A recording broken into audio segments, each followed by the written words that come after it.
أشهد أن لا إله إلا الله وحده لا شريك له تعظيما لشأنه وأشهد أن محمدا عبده ورسوله الداعي إلى رضوانه وصلوات الله وسلامه عليه وعلى آله وأصحابه ومن تبعهم بإحسان إلى يوم الدين أما بعد. السلام عليكم ورحمة الله وبركاته.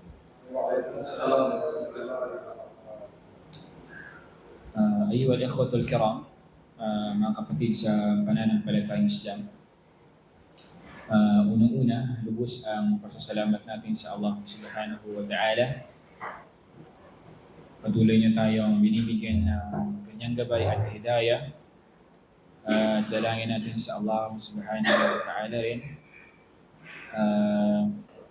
na ilayo niya tayo sa anumang mga bagay na maaaring magdulot sa atin ng kaligawan sa kanyang relihiyon. Ayol ikhwa, ang nais kong talakayin sa mga oras na ito, insyaAllah, ay asbab al-dalala. Mga dahilan kung bakit yung tao ay naliligaw ng landas. Maraming mga asbab na maaaring magtulak sa isang tao tungo sa kaligawan. Okay? Pero bago natin umpisahan, ano sa palagay ninyo yung pinaka dahilan kung bakit yung tao ay naligaw? Diba? Maaaring sumagot ng ilan sa inyo kung gusto niyang sumagot. Diba?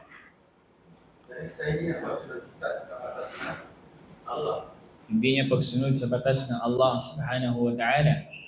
Sa pagkuha ng kaalaman na hindi tama. Hindi sa tamang Source. Diba? kulang sa kaalaman. Dahil sa maling Kulang sa kaalaman. Okay. Bigyan natin ng diin ng konti. Dahil may mga naligaw daw dahil sa kakulangan sa kaalaman. Agree ba kayo doon? Ibig sabihin nun, kayo ba ay sang-ayon sa sinabi ng kapatid ninyo na ang ilan sa pinakadailan ay dahil sa kawalan ng kaalaman sa Islam?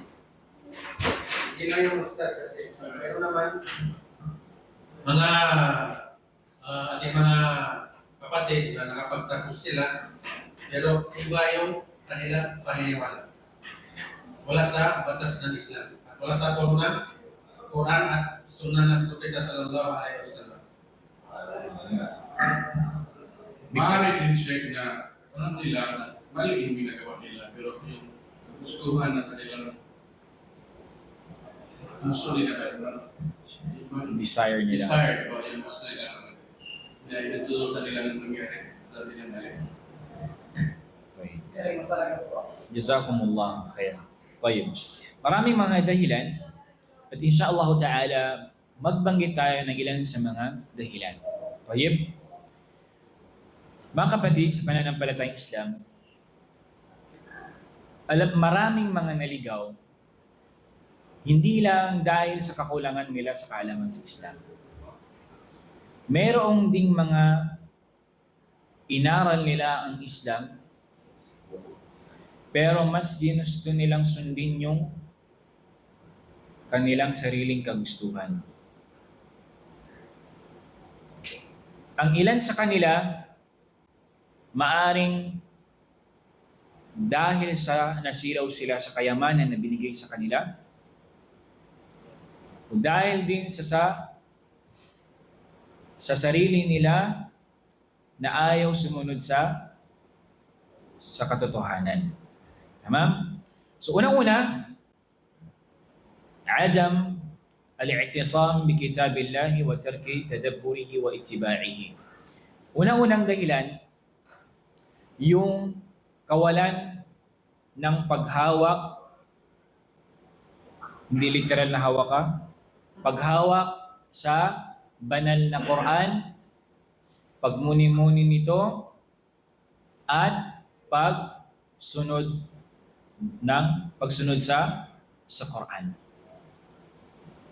Ang Allah subhanahu wa ta'ala, ibinaba niya ang Quran bilang gabay. Dhalikal kitabu la rayba fihi hudan lil muttaqin. Anong ibig sabihin nun? Dhalikal kitab, at yun ang Quran. La rayba fihi, walang pag-aalinlangan. Hudan lil muttaqin, ito ay gabay para sa mga mayroong takot sa Allah subhanahu wa ta'ala. Wa nunazzilu min al-Qur'ani ma huwa shifa wa rahmatun lil alamin. Sabi ni Allah, wa nunazzilu min al-Qur'ani ma huwa shifa. At ibinaba namin, sabi ni Allah, ang Quran bilang lunas, gamot. Ma huwa shifa. وَنُنَزِّلُ مِنَ الْقُرْآنِ مَا هُوَ شِفَاءٌ وَرَحْمَةٌ لِلْعَالَمِينَ. At ito ay awa sa katauhan. Tayyib. At napakaraming talata na tumatalakay na ang banal na Quran, siya ay gabay sa umma na ito. فَمَنْ تَرَكَهَا وَأَعْرَضَ عَنْهَا فَقَدْ هَلَكَ. At kung sino man ang hindi nila pinanghawakan ang banal na Quran, hindi nila ito isinabuhay, hindi nila ito pinaniwalaan, at kung ano man na alam nilang nakasulat sa banal ng Quran, ito ay hindi nila pinakinggan, sila ay maliligaw ng napakalayong pagkaligaw. At ang worse, mas malalang pagkaligaw, yung pagkaligaw mo sa relihiyon mo. Hindi na baling kung maligaw ka, hindi man ligaw ha, maligaw ka sa daanan, sa kagubatan halimbawa. Okay?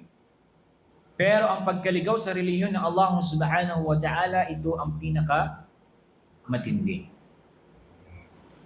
Kung hindi ka ginabayan ng Allah subhanahu wa ta'ala, hindi mo matatagpuan yung tamang landas.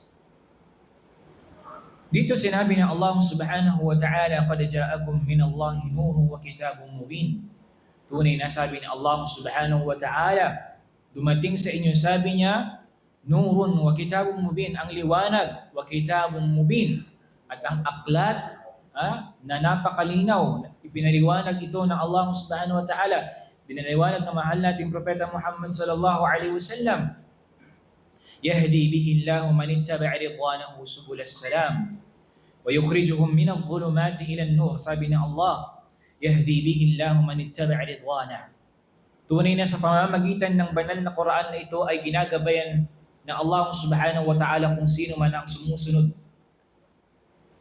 Wa yukhrijuhum min adh-dhulumati ila an-nur.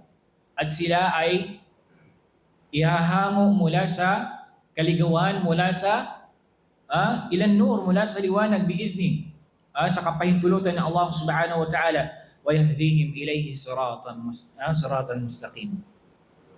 At sila, sabi ng Allah, wa yahdihim, sila ay gagabayan ng Allah subhanahu wa ta'ala tungo sa matuwid na landas. Sabi pa ng Allah subhanahu wa ta'ala, wa man a'rada an dhikri fa inna lahu ma'ishatan ضنكا ونحشره يوم القيامة أعمى قال يا رب لما حشرتني أعمى وقد كنت بصيرا.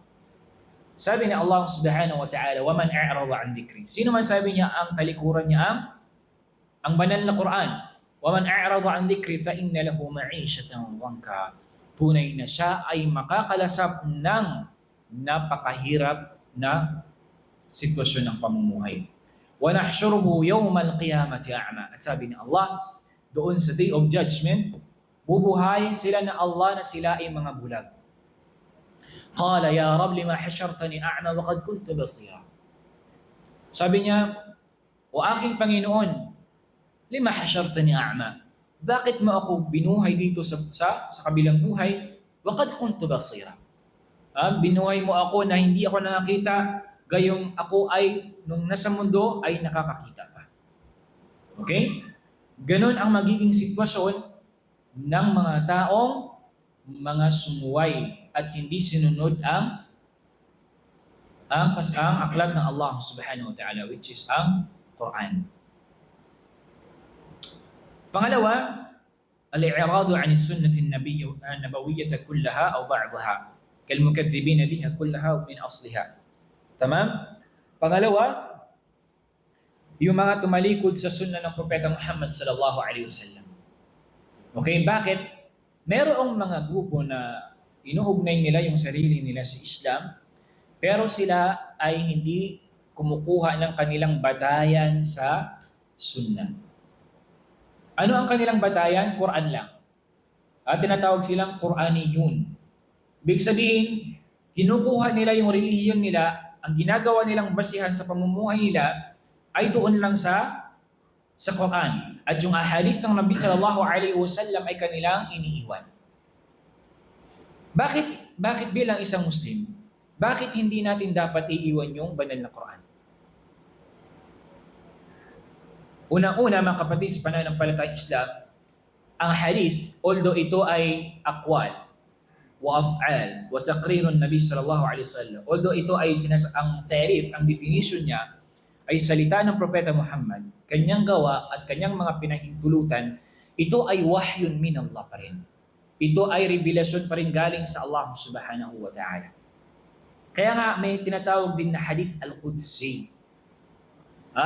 Hadith al-Qudsi. Sa hadith al-Qudsi na iyon, hindi sinasabi ng qala Rasulullah sallallahu alaihi wasallam an Abi Hurairah radhiyallahu anhu qala Nabi sallallahu alaihi wasallam. Hindi.